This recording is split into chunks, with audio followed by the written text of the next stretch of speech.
Hello everyone, my name is Manish. मैं इस video पर बात करने वाला हूँ वार्षिक आकलन प्रोजेक्ट कार्य 2022-23 कक्षा 7वीं विषय गणित का उत्तर इस वीडियो पर बताने वाला हूँ। तो प्रिय छात्रों, वीडियो को लाइक शेयर और यूट्यूब चैनल को सब्सक्राइब कर ले। समय रहेगा एक सप्ताह में अपने प्रोजेक्ट को पूरा करना है।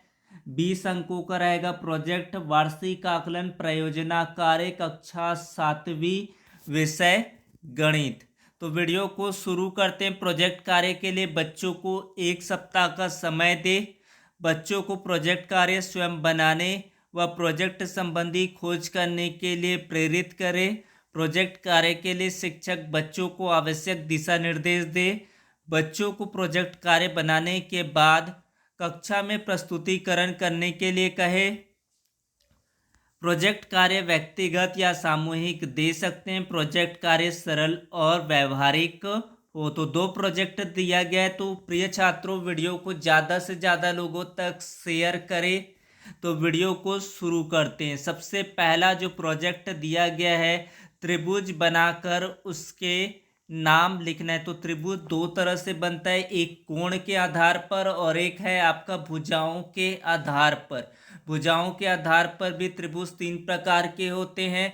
कोण के आधार पर भी त्रिभुज 3 प्रकार के होते हैं। सबसे पहला देखते हैं भुजाओं के आधार पर त्रिभुज के 3 प्रकार कौन कौन से हैं। तो सबसे पहला विषम बाहु त्रिभुज।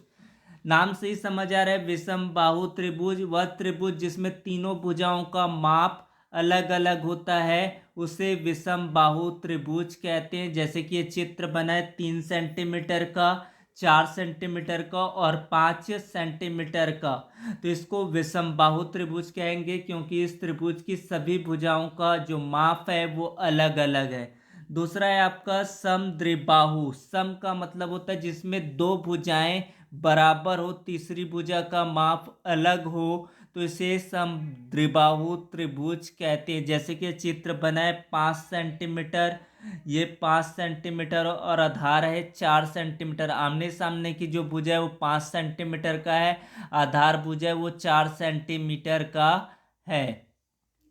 तो इसे समबाहु त्रिभुज कहेंगे। वह त्रिभुज जिसमें 2 भुजाएं, आमने सामने की भुजाएं समान हो, तो उसे कहते हैं आपका समद्विबाहु त्रिभुज। समबाहु त्रिभुज, समबाहु समान बाहु यानी कि समान भुजा वाले त्रिभुज को समबाहु त्रिभुज कहते हैं। वह त्रिभुज जिसमें सभी भुजाओं का जो नाप होता है वो समान होता है, उसे समबाहु त्रिभुज कहते हैं। जैसे कि चित्र ये 4 सेंटीमीटर का आमने सामने का और नीचे का भी 4 सेंटीमीटर का है, तो इसे कहेंगे समबाहु त्रिभुज कहेंगे, इक्विलैटरल ट्रायंगल कहेंगे। अब कोण के आधार पर भी त्रिभुज 3 तरह से होता है बच्चों। तो इसमें आपका है वह त्रिभुज जिसका कोण का नाप 90 अंश से कम होता है, न्यून कोण कहलाता है। 90 अंश से कम, जैसे कि त्रिभुज बना हुआ है 60 अंशों का, 59 अंश का, 61 अंश का, तो वह त्रिभुज जिसमें कोण का नाप 90 अंश से कम हो, न्यून कोण कहलाता है, एक्यूट एंगल कहते हैं। वह कोण जिसका नाप 90 अंश का होता है, 90 अंश के बराबर होता है, उसे समकोण कहते हैं, राइट एंगल कहते हैं। तो समकोण में आपको 90 अंश का कोण बनाना है, न्यून कोण में आप 60 अंश, 50 अंश, 30 अंश, 45 अंश ये लेकर बना सकते हैं। अब बात करते हैं अधिक कोण। तो वह कोण जिसका नाप कितना होता है, 90 अंश से ज़्यादा होता है, उसे अधिक कोण कहते हैं, ऑब्ट्यूस एंगल कहते हैं। तो आपको अधिक कोण बनाना है, 120 अंशों का बना सकते हैं, 110 अंशों का बना सकते हैं, 150 अंशों का बना सकते हैं। इस तरह से आपको अधिक कोण बनाना है। वह कोण जिसका नाप 180 अंश से कम और 90 अंश से ज़्यादा होता है, उसे अधिक कोण कहते हैं। वह कोण जिसका नाप 90 अंश का होता है समकोण कहते हैं। वह कोण जिसका नाप 90 अंश से कम हो, न्यून कोण कहलाता है। प्रश्न क्रमांक 2, आपके घर में पाए जाने वाले 5 5 घन वह घनाभ की लंबाई, चौड़ाई और ऊंचाई को नाप कर आयतन निकालो। आयतन को ज्ञात करो। तो घर में पाए जाने वाले 5 घन की आकृति, सबसे पहला है मैजिक क्यूब, जो घर में मिल जाता है। इसकी जो लंबाई था वो 3 सेंटीमीटर का है। तो आयतन लंबाई की घात 3 या भुजा की घात 3 होता है आपका क्यूब के लिए, यानी कि घन की जो आयतन होता है एक की घात 3 होता है। तो 3 × 3 × 3 यानी कि 9 तिया हो जाएगा 27 घन सेंटीमीटर। ये मैजिक क्यूब का निकाले। लकड़ी का बक्सा था, हमारे घर में रखा हुआ था। ये 4 सेंटीमीटर इसकी लंबाई था। तो इसका आयतन होगा 1 की घात 3, 4 × 4 16। 16 का 4 से गुणा करेंगे तो हो जाएगा 64 घन सेंटीमीटर। तो ये आपका दूसरा हो गया। गत्ते के डिब्बे का बक्सा। तो यहाँ पर गत्ते के डिब्बे का बक्सा था, घर में रखा हुआ था। एक बॉक्स था जो आपका घन आकृति का था, 3 सेंटीमीटर नाप का था। इसकी जो लंबाई था वो 3 सेंटीमीटर। तो आयतन हो जाएगा 1 की घात 3, 3 × 3 × 3 तिया 9 तिया 27 घन सेंटीमीटर इसका आयतन निकल आया। बर्फ का टुकड़ा घर में रहता है, 2.5 सेंटीमीटर की इसकी भुजा था। इसका आयतन हो जाएगा 2.5 गुणा 2.5। इसका आ गया 15.625 घन सेंटीमीटर। बर्फ का टुकड़ा। पासा जो जिससे खेला जाता है, जिसको डाइस कहते हैं। डाइस जिसका आपकी भुजा का नाप था वो 3 सेंटीमीटर का था। तो आयतन ज्ञात करेंगे 1 की घात 3 यानी कि भुजा की घात 3 या लंबाई की घात 3।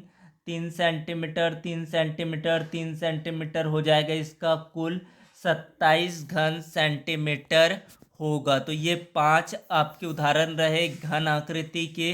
अब बात करते हैं घनाभ के। घर में पाए जाने वाले 5 घनाभ आकृति का जो आयतन। यहाँ पर ईंट घर में रखा हुआ था, जिसका आपका ईंट यानी कि ऊपर में रखा हुआ था, छत के ऊपर में कहीं पर हम लोगों ने देखा। इसकी लंबाई था 5 सेंटीमीटर, चौड़ाई 4 सेंटीमीटर, ऊंचाई 3 सेंटीमीटर। आयतन होता है लंबाई गुना चौड़ाई गुणा ऊंचाई होता है। तो 5 का 4 से फिर 3 से, तो 5 चौक हो जाता है आपका 20। 20 तिया हो गया 60 घन सेंटीमीटर, जो इसको ब्रिक कहा जाता है।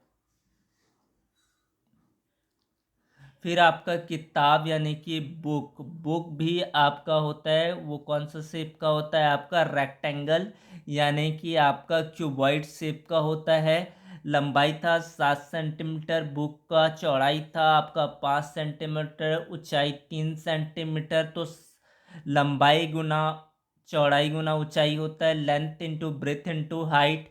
7 सेंटीमीटर 5 सेंटीमीटर 3 सेंटीमीटर था। तो सभी नाप को रख दिए। 7 पंचे 35 का 3 से गुणा कर लेंगे तो 3 पंचे हो गया आपका 15, 3 तिया 9 और 1 10, यानी कि 105 घन सेंटीमीटर इसका उत्तर हुआ। फिर गद्दा मैट्रेस, जिसकी लंबाई था 6 सेंटीमीटर, चौड़ाई 5 सेंटीमीटर और ऊंचाई 3 सेंटीमीटर का था। तो आयतन ज्ञात करेंगे तो लंबाई गुना चौड़ाई गुना ऊंचाई होता है आपका घनाभ का आयतन। 6 × 5 यानी कि 30 हो गया। 30 का 3 से गुणा करने पर हो जाएगा आपका 90 घन सेंटीमीटर होगा। रेडियो।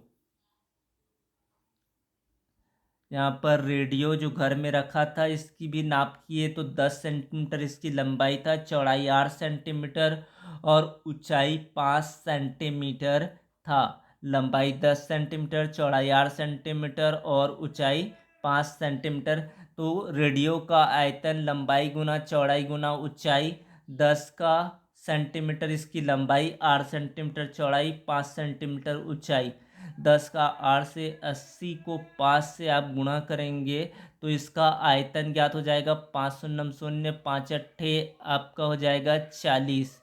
10 अट्ठे कितना हो गया आपका 80 को 5 से आपको गुणा करना है तो आपका हो जाएगा 400। तो यहाँ पर आपका आ गया 400 घन सेंटीमीटर इसका उत्तर होगा। तो इस तरह से आप निकाल सकते हैं। खाने का डिब्बा यानी कि टिफिन बॉक्स। लंबाई था इसका 6 सेंटीमीटर, चौड़ाई 5 सेंटीमीटर, ऊंचाई 4 सेंटीमीटर। खाने के डिब्बे का आयतन लंबाई गुना चौड़ाई गुना ऊंचाई होता है। लंबाई का नाप 6 सेंटीमीटर, चौड़ाई 5 सेंटीमीटर, ऊंचाई 4 सेंटीमीटर। 6 पंचे 30 का 4 से गुणा करके 400 4 तिया 12 यानी कि इतना घन सेंटीमीटर इसका क्या होगा, आयतन होगा। तो वीडियो को देखने के लिए धन्यवाद। वीडियो को ज़्यादा से ज़्यादा लोगों तक शेयर करिए। आपको सभी विषय के प्रोजेक्ट आकलन का उत्तर इस चैनल पर बताया जाएगा, तो चैनल को सब्सक्राइब कर ले। धन्यवाद।